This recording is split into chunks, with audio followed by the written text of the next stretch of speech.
It's the Hoopwise podcast from New England Basketball Journal, a comprehensive look at the basketball landscape in New England, tracking prospects, recruiting, college, and more, with your hosts, Steve Hewitt and Ethan Fuller. Welcome back to another episode of the Hoopwise podcast, part of New England Basketball Journal. I'm Ethan Fuller. I'm back here with Steve Hewitt. It is so cold outside. It's been cold all week, but we got the basketball turning up. Regular season winding down for both MIA and NEPSAC. This is going to be a little bit of a NEPSAC playoff preview. We're doing this on the early side because we have a lot happening over the next couple weeks, and so we want to lay out some of these thoughts now. We're going to also have some sort of emergency pod reaction for when the brackets actually come out, but we don't want to throw too much at you right then. So we're going to talk a little bit about some teams we're interested in. We'll save a little bit of that talk also for the reaction pod when that comes up. But before we get into all that, Steve, how's your winter been? It's been a little bit since we last checked in. How you doing? Yeah, a lot of people have talked about how it's been like a brutal winter, but I've been fine. It's a New England winter. That's just like a normal New England winter. We finally got some snowstorms the last couple of weeks. Yep. And I know you had some struggles with the last weekend's storm. We don't have to get into rookie move on my part, not shoveling during the warm day. But that's okay. But no, I'm excited. We're fine. I can't believe it's like the playoffs are already here. Like the season just started. I feel like 2 months ago. Yeah, we've been especially the MIAA, but NEPSAC too. We've been going for like 3 months with NEPSAC, and playoffs are finally here. The most important games are here, so the playoff picture is kind of taking shape. Teams are vying for one of those 8 spots in each class over the next 2 weeks. So some big basketball games on the horizon going into March. So, yeah, it's exciting. We've built up for this kind of 3-week stretch that's going to be coming up through the end of February and the first couple weeks of March. And there's still a couple of NEPSAC regular season games. A couple of leagues have little tournaments that they'll do. But yeah, we want to look ahead to the playoffs because we're getting close to that time. We're going to break this down with some of the top boys classes. This is the boys specific episode. We're going to have a girls one coming out too. But let's get right into this. Again, we're not going to make any predictions on this one. A lot of that will be more for the reaction pod, but this is kind of just assessing the landscape of some of these top classes. Yeah. And we'll start with AAA, which Steve's done a great job keeping a close eye on this all season. Not a whole lot, it seems like, has surprised us lately. But we'll start with kind of the roundup of Class AAA right now. Yeah, and like in all these classes, I was doing some thinking. There's not really like an outright favorite, I feel like, right now.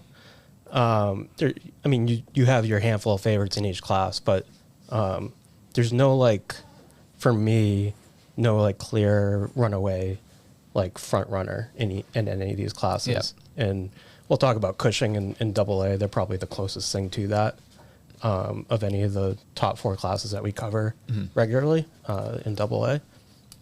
But AAA has been pretty much what like I thought it would be. Newman and New Hampton are kind of the top dogs there, and they both have pretty encouraging weekends. Even though I know Cushing obviously won the New England Basketball League title. Congrats to them over the weekend, beating New Hampton on Saturday. Another close win for them. And again, we'll get into Cushing in a minute. But Newman and New Hampton, I thought, had some encouraging weekends. I think they've been 1-2 in AAA the entire winter. And I know each of them had some like minor slip-ups. I know Newman had a tough stretch, like a 2-week stretch in January where they were playing some it was like a really hard schedule. I forget exactly who they were playing off the top of my head, but and they actually came out of that like I think it was like a 7-game stretch against like some of the top teams, and they came out of that like 4-3 or something like that. So and they've played a ton of games. They've played like 30 games this season. That's crazy. That's crazy for now. But like I said, I thought they had some encouraging weekends. Newman beat the teams they should have. They beat Brewster Prep and South Kent over the weekend without Lucas Morello, a podcast favorite. Of course, he was at the NBA's Global Basketball Without Borders with as well as Theo Edema from Cushing. So I thought that was encouraging for them to have 2 convincing wins without their star, and some of their sort of role or complementary players have really been stepping up lately. And Chase Jeremiah has been a little bit slow this winter with with an ankle injury. He came on strong. He hit 7 of 9 threes in a game recently. Forget exactly who they were playing, but this past weekend, Jalen Harper, Reggie Groden were stepping up with some big games, and that's kind of what they need, is those complementary players, and New Hampton too. I think that's kind of the key for both of those teams. I know New Hampton obviously has the big 3 of Keyshawn Tillery, Naz Meyer, Mason Blackwood, but Jaden Harrington, they beat Cats on Sunday. He hit a huge 3 with about 40 seconds left. That really kind of sealed the deal there. Actually, it was like 90 seconds left, but in a big spot. They crunch time moment. Put him up 6. Ty DeBallis has been playing really well of late. So 1-2 in some order. Pick your spot. They split their series this season. Newman beating them at CG, and then New Hampton getting them back at home a few weeks ago. So I would expect that they're going to be the top 2 seeds. Obviously, there's still stuff to figure out over the next couple of weeks, but I think there's a collision course there for a championship game, and no disrespect to the other teams in there. Just Newman and New Hampton to me have just been a kind of a cut above. I do want to throw in. I was going to say, you've been excited about Darrow. I am excited. I am excited about Darrow. Really a job well done. Okay. Let's give them credit. Antonio Anderson took a risk maybe, and kind of throwing them into AAA and really wanting them to play against the best competition in New England. They were in AA last year. They weren't really on anyone's radar, and brought in a lot of really talented transfers this year, and they've kind of been gelling over the last, specifically the last couple of weeks. Tyshawn Steele has been playing awesome in 2 ways. They just finished a season sweep of St. Thomas More last week, which is no easy task, obviously. Tyshawn Steele had 23 points, 4 steals, 2 blocks. He's been guarding like the other team's best player in all these games. Wow. They just put Tyshawn on. Good for him. Dang. Okay. And I know assistant coach Brandon West has told me like he's the best defender in New England. You can argue Jalen Williams-Crawford Cats also in that mix, but Tyshawn doing it both ways, offensively and defense, like putting up those numbers while defending for 40 minutes is that's hard. Not easy. So a lot of credit to Darrow. I think they could make some noise, possibly. It looks like they're going to get at least a home playoff game. You got to be in the top 4, as we hear the sirens outside. Yeah. Darrow's hot. You have to get in the top 4 to get a home playoff game. It looks like they're going to probably be at the 3 or 4. I don't know exactly what their schedule looks like over the next couple of weeks, but they're in good position there, and I think Darrow can make some noise. But Newman and New Hampton, I think, a cut above, and that's AAA. AAA has kind of been what I expected, except for Darrow. Like I did not expect them to be this good, but in St. Thomas More, I know has been dealing with some inconsistencies, and Vermont Academy has been playing well too recently. You can't really count them out. They won the championship last year, so got to watch out for them. I know Kamari White has been coming on strong for them, and they have some seniors who have been playing well. But again, Newman, New Hampton, I think I would expect them to be in the championship. Yeah, makes sense. But yeah, with Darrow too, we were talking about the road win against Bridgeton, which apparently is really hard to do. Yeah. So credit to them for that. Yeah, Bridgeton has beaten New Hampton, Newman, and Worcester at home. It's like I haven't been to Bridgeton's gym yet. I don't know what's going on. It's got to be a tough place. What's going on the walls up in Bridgeton, but Darrow went in there last week and beat him. So I mean, they got that going for them. And they've done something that some of those top teams couldn't do, and they also beat Hoosac by like 45, I think, the other night. Okay. So they're feeling good about themselves, I think. I won't count. I think they can. They haven't shown that they can beat Newman and New Hampton. I know they have another game against Newman coming up, so that could be a good litmus test for them. They're getting Newman at home at Darrow, so we'll see what comes out of that. Yeah. But yeah, I think they can give one of those top teams a scare in the semifinals, maybe. So, and we'll look ahead to the bracket when that comes out. But yeah, that's exciting. Yeah. I think the AAA classes for both of us are so interesting because they're so small, and like it's hard to avoid having to play some of these really good teams, especially early. And so that makes some of these early round matchups are still going to be really good. But yeah, let's go to AA, where Cushing, we've already had to hint at them a couple times because is it fair to say they, I don't know, among the top teams have been hitting their stride the best recently? Yeah. I mean, look at my latest power rankings. They're number one. There you go. That's all you need to say. Which was an easy choice this week after they beat New Hampton to clinch the NEBL title a day early. Did they go undefeated in the NEBL? Yeah, they went 6-0. The game against Putnam hasn't been played yet. I think there's some hope that gets rescheduled. I know there were some problems with the snowstorm on Sunday, so that game couldn't be played. So 6-0 as of now. One thing that stuck out with me, and you were at the game against Newman that they won at TD Garden. Yep. They won that game by 4. The game against Cats, also an NEBL game, they won by 2 in overtime. And then that Newman game by 4, and they beat New Hampton by 1. This team plays well in crunch time. Absolutely. That's huge. And yeah, so 3 of their 6 wins were by 4 points or less.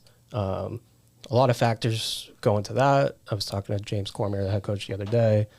Obviously, the trust and chemistry that they have to build together, which isn't easy. They brought in a few new pieces this winter with Ryan Mesh and Jay Jones, but those two have proven to be like pretty good backcourt and proven winners. Obviously, you know about Jay's track record at Rivers and Mesh we've talked about forever. Like just does so many things, and that's kind of part of it with the crunch time success is that he's so dynamic that he can facilitate like a big basket, he can score a big basket, but can also be a decoy, and that's what we saw on Saturday against New Hampton, where Ryan Ward, they got the ball into Ryan Ward's hands, one of their other guards, and he made a drive to the basket. Which was basically off of a Mesh kind of decoy play. And it's similar to how they beat Cats back in November. Jacob Davis found Ryan Ward kind of backdoor. I think you were there with me. Yep. Incredible play. Yep. But I'm a big Jacob Davis fan too. I think he's a really smart player. Love Jacob Davis. But they can kind of use Mesh in the sort of the attention that he creates and the gravity he sort of attracts from the defense because he's so explosive. Yep. He can make so many plays. They can kind of use that to their advantage to open up other guys. And great story with Ryan Ward, kind of waiting his turn. I know James Cormier is really proud of the way he's developed over the last few years. Yep. Sophomore year, he didn't really play. Junior year, last year, he played sparingly off the bench, and this year he's kind of developed into like a key cog for them. And he had that winning basket against Cats in November, and then kind of fitting that he hits the game-winning free throws against New Hampton on Saturday that put him up 1 with about 7 seconds left, and then they got a stop to clinch the deal. But yeah, really impressive Cushing. We were just talking about they just beat Mount St. Charles by 50. They held them to 30 points. Yeah. Their defense is just insane. Like I think in like 8 or 9 of their wins they've held their opponents to like under 50 points. That's amazing. They have another big win against Mount Zion, which is another nationally ranked prep team. They're kind of they're giant slayers, but they're a giant themselves, as it turns out. So when we're looking at AA, I think they're the clear number 1 right now. Cats has been great. They did have a slip up this weekend, and some tough injury news for them. I know Jackson Terry hurt his wrist against Putnam on Saturday. Unclear when he'll be back, but that's a big absence for as long as he's out. They did put up a good fight against New Hampton on Sunday. I was watching that game on the stream, on the NEBL stream, and it was kind of back and forth down the end, and could have gone either way. So that was impressive to see them, even without one of their best players, still kind of put up a fight. So there's still time before the playoffs. I think if he's out for the playoffs, we'll see when he comes back. But there's still some time to kind of maybe work some things out. That's helpful. It's still a really talented team, even without him. Yep. Like, obviously, you have Jalen Harrell and Desmond Bellett and Leo Curtis, the big kid going to Arizona State, who's been really good of late.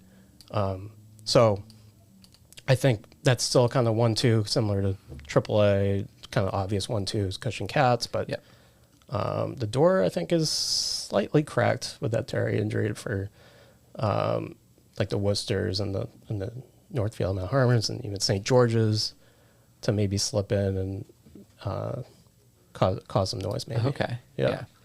I saw Worcester last week against Exeter. They're looks like Worcester's full strength. They've been dealing with some injuries too this season. I know Connor Swider was out for a while with a foot injury, and Amir Jenkins was out 1 or 2 games with a shoulder injury. But that was like, I don't know how many games they've been full strength this season, but if they can stay healthy, I think they'll definitely be a factor in AA, and yeah. Yeah, you've talked about how much Amir Jenkins obviously has been great. Peyton Kamen too, obviously been great. Yeah. It seems like the guard play in Class AA is going to be really fun in the playoffs with some of the other teams you mentioned too, like St. George's and Northfield Mount Herman. Cats, obviously, you got Jalen Harrell, and then Cushing, you got the guards that you talked about. So that's going to be exciting. There's going to be some really good individual St. matchups. George's too. Alan Wright, I saw him a few weeks ago against Rivers, went off for 30. Man. They have Dwayne Chess, who was out for that game, but he's playing really well. High major kid, maybe mid-major, high major. Okay. Middlesex Magic. I think I saw him just get a Fairfield offer. Question mark. Yeah. So that's big. Yep. He did. I think he's, and we'll say this for a later AAU episode, but I think he's going to be one of the biggest risers of the summer. Okay. With the Wow. Magic, he's a beast. Okay. So I think St. George's can definitely make some noise. Barrett Lore's back, the URI commit. Right. Dylan Villette down low, like they can beat you in kind of different ways, and I think AA is like Cushing's probably the favorite as of now, as of this moment, but they've proven to be vulnerable too. They've had I think they lost a KUA right before Christmas, and like none of these teams are like. I think Cushing is definitely the favorite, but they're like I said, they're vulnerable. I think like any given day, I think there's 6 teams right now in AA who are definitely in the playoffs. It's Cushing Cats, Worcester, St. George's, NMH, and Kimball Union. I think those are like they all have a shot. Yeah, to varying degrees. Okay. But I think one thing I've learned in my first season in NEPSAC is like any team can beat anyone on any given night. Yeah. None of these teams are like undefeated and just like so dominant that they're just going to roll over teams. I mean, we saw Canterbury beat St. Thomas More, like at the Class B over AAA, one of the best teams in New England. So anything can happen. But I would expect Cushing and Cats to be in the championship. Okay. If I'm making a prediction today. Yeah. So, Okay. And you got time to change that too. Yeah, We won't hold you to that quite yet. We'll see what happens over the next 2 weeks. I know there's some big matchups. Worcester plays Cats this weekend. So that could be big for seeding and just for overall confidence going into the playoffs. See where these teams kind of stack up at the most important moment. Obviously, none of what they did in December, January kind of matters now. It's kind of like what form are you in right now going into the playoffs? Yep. True. And Worcester also plays Cushing coming up too. So we'll see. A lot of good tests. The next Good time tests we coming up. hop on an NEPSAC pod, I could have a totally different opinion about AA, but for now, I'll stick with Cushing Cats. I think those are the two front runners for sure. But yeah, Worcester and NMH, St. George's, we'll see. Are you serious about playing your sport in college? Do you need a flexible education that allows you to maintain your practice and competition schedules while also preparing you to succeed at the next level? You should check out the University of Nebraska High School. UNHS is accredited and offers more than 100 online courses, including NCAA-approved courses to protect your academic eligibility. Students could earn a UNHS diploma or take a single course for transfer credit. Courses are college prep, self-paced, and available 24/7, 365. Enroll anytime and take up to a year to complete a course. Visit highschool.nebraska.edu today. Hi, I'm Jamie Marcoux, AVP for Athletics at LaSalle University. We're proud to offer 15 NCAA Division III varsity sports teams. And last year, all of our varsity teams advanced to the conference playoffs. Our student athletes excel both on the field and in the classroom. LaSalle offers over 60 majors and minors and is located just 8 miles from Boston. With one of the most affordable private educations and housing ranked #1 in Massachusetts by Niche, we're committed to providing an exceptional college experience. Visit lasalle.edu to learn more. I want to shout out Theo Adema too, because I know you talked about Basketball Without Borders, and they put out the measurements, which you don't really see a lot in high school. 7'5" wingspan is ridiculous. Insane. And he's a good, skilled player too. I am on He can this shoot train. too. Yeah, I like him a lot. I know they've been really developing his confidence with his shot, and I've seen it a few times. So, buy stock now in Theo Adema. He's getting some high major offers already as a sophomore. He's going to be really good. He's going to be awesome. And the way he's grown from the start of the season to now is pretty impressive. Absolutely. Yeah. Okay, so let's see. We still got some good time here. Let's go to Class A, which I know has kind of come under flux recently. Wide Explain open that. now. Yeah. Wide open now. As some of the listeners probably know, as I reported a week or so ago, Tyler Bike, that's point guard at Phillips Exeter, is out for the season, torn labrum, which is just brutal. Yeah, that really sucks. Senior year, obviously he's going to UNH next winter for college, but he was such a key piece for them last year in their Class A championship, and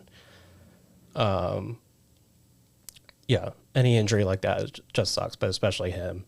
He's kind of obviously we talk a lot about Ryder Frost, and he's obviously the best player on the court, probably in any Class A game that he steps on. Yeah. But Bike is kind of their heart and soul. I've seen a few of their games this year. He's so uniquely gifted and skilled, and can shoot, can play make, can do just everything. He can just fit into these tight cracks. I was watching that New Hampton game was something. He was awesome in that game. So they definitely have missed him, and since he went out, obviously they lost their first 2 games. They lost to Tabor and then Worcester Academy. I think there was an element of them maybe being a little shell shocked by that injury, like it just happened so suddenly, and there wasn't really enough time to emotionally and on the court prepare for his absence. Yep. So much of what they do kind of revolves around him with the ball in his hands, but. They had a really encouraging weekend against Deerfield, which is a good team. They beat him by about 30. So I think they're figuring things out. But that injury does open some things up for Class A, I think, just because Exeter just becomes a little more vulnerable, especially in their backcourt against some of these other really strong backcourts. We've talked about Williston and Preston and Meade. He's been playing bonkers recently. He just scored 33 against St. Paul's last week. He hasn't slowed down at all.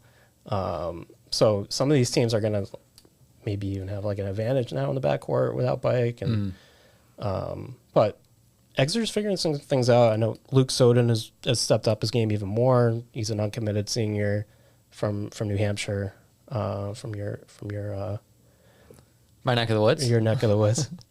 He's been awesome every time I've seen him. I know he just scored 23 against Deerfield. He scored 25 against Worcester last week. Great shooter, great defender. So he's a big part of what they do, and I think they'll be okay. When you have Ryder Frost, that's always going to give you a floor. And like just the pedigree of Exeter, like they've won, I think it's 5 Class A titles in the last like 12, 13 years. Yeah. So with Jay Tilton, the coach, and we know kind of cat's out of the bag. He's going to be retiring at the end of the year, so maybe that's even a factor. These guys want to. Yeah, it's a motivator. It's a motivator to want to send your coach out on a high note. Yeah. So, and one thing I feel like I've learned about Jay Tilton is that he's just going to figure it out. He's just that good of a coach. So they're not dead yet. Jay has told me that through text a few times the last few weeks. We're not dead yet. The direct quote from Jay Tilton. Hope he's okay with me translating that I think that's quote fine. to the pod. I like it. But don't count out Exeter for sure. Like I said, Ryder's the best player on the court every time he steps on the court in Class A probably. And but I think there are definitely some teams on their heels. Yeah, you got a couple sleepers written down here. And Dexter especially, I know we got something lined up for him, but yeah.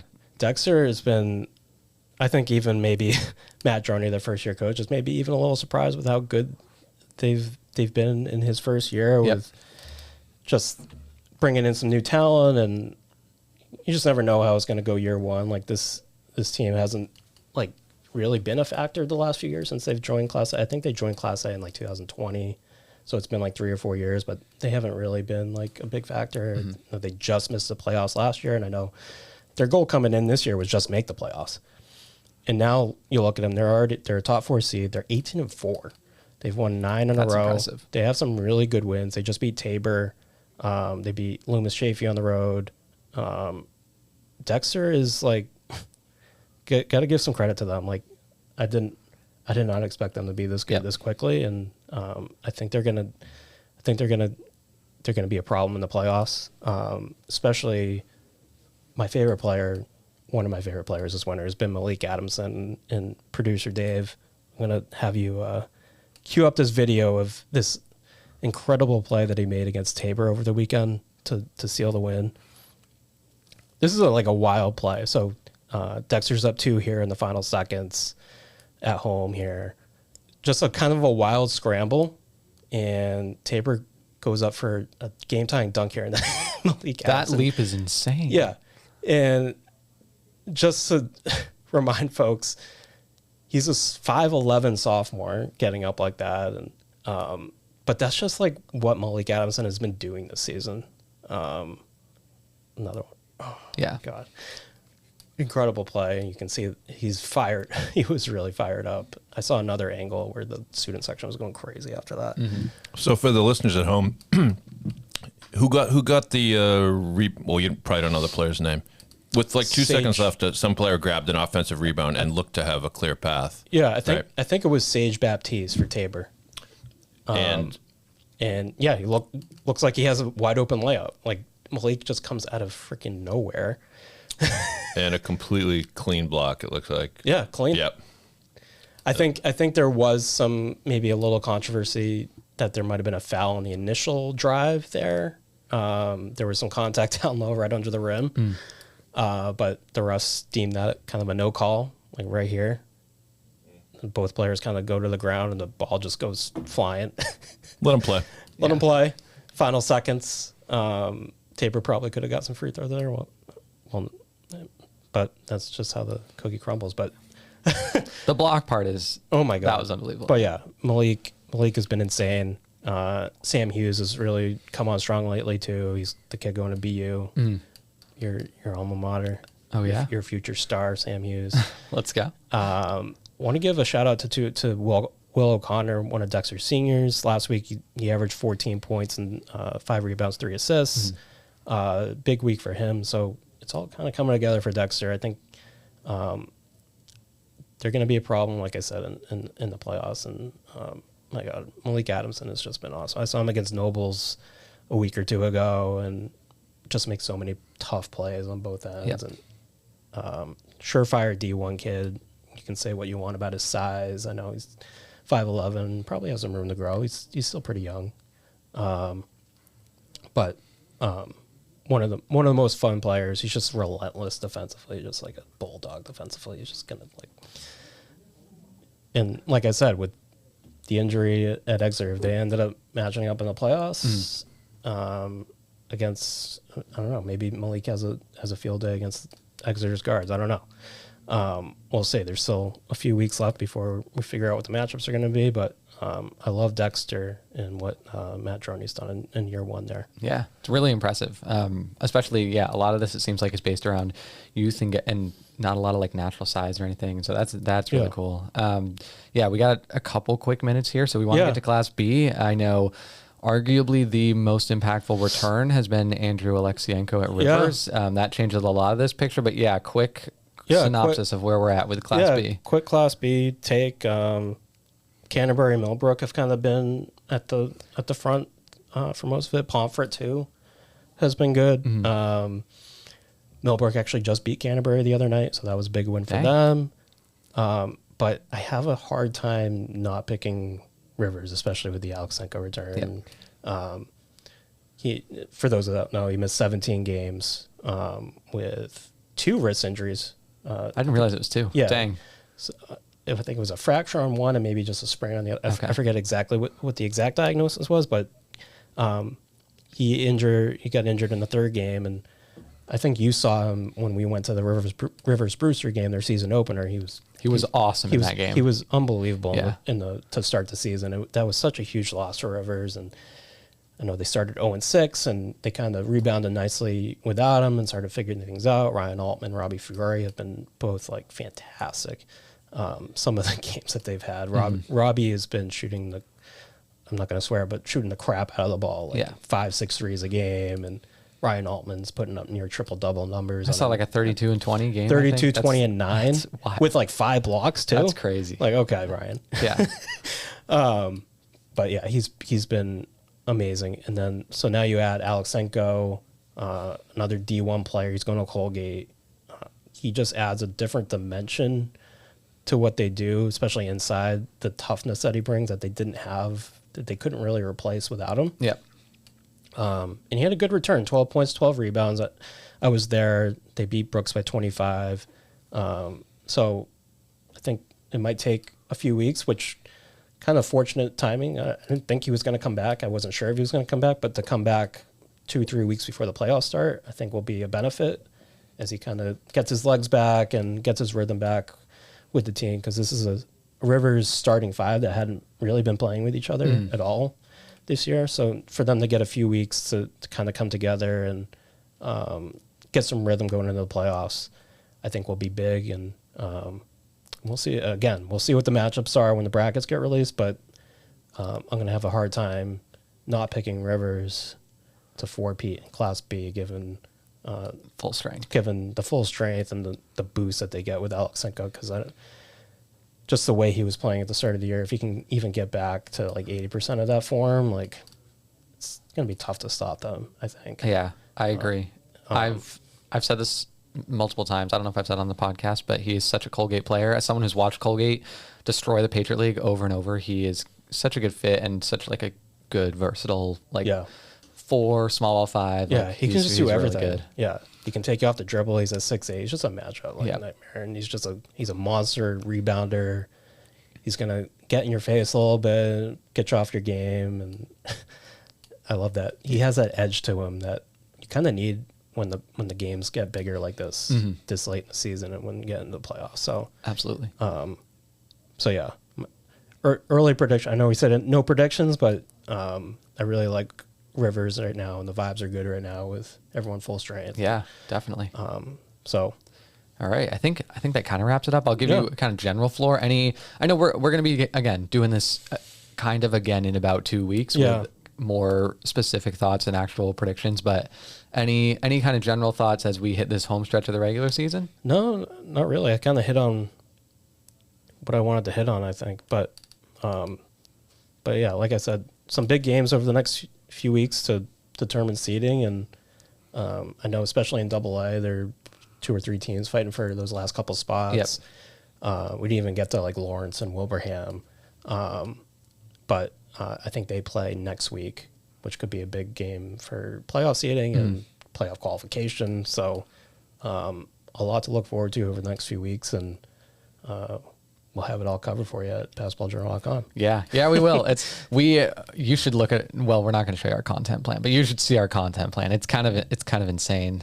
We got a lot coming up, but as far as NEPSAC boys goes, we'll see you back when the brackets come out in about 2 weeks. We're going to have plenty of other podcasts in other contexts in between. But yeah, thank you for joining us for this portion of the preview. For Steve Hewitt, I'm Ethan Fuller. Thank you, producer Yaz, and we'll see you next time.